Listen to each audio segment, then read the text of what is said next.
Okay, Gene, here's your 5.3 with the Texas Speed Stage 2 cam. Just got done dyno tuning it. Made pretty typical. I went in and ran it with, put the standard exhaust manifolds on there. I doubt you're going to be running any kind of long tube header in your application. But pretty typical, about 360 horse with stock exhaust manifolds. Looking at the main screen here, good oil pressure after dyno pulling, mid-20s, anything 20 to 30 is pretty typical. Inlet air temperature sensor.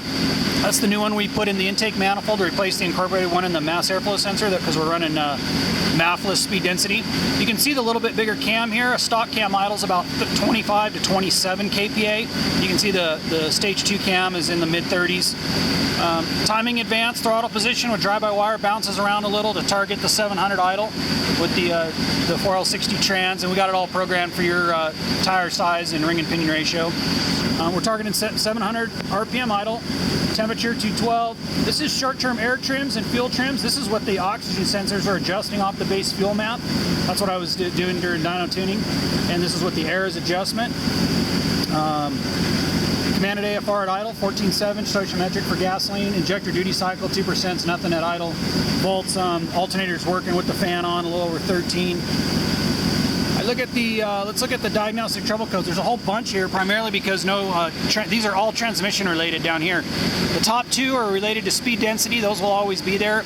So P0, 102, 103, or actually it's 101, 102, or 103 will always be there as what I call a soft pending code.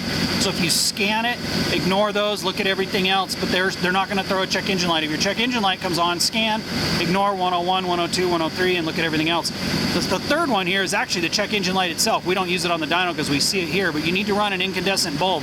It checks for resistance in that circuit. If you run an LED, you'll continue to get that as well.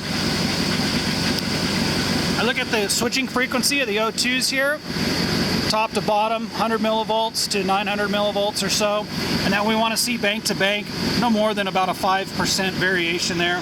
That all looks good. Wiring's a little messy on the dyno, lots of wires going on, but everything's marked. This is the main fuse block, relay, and ALDL that you need to start and run the engine. Everything's marked here.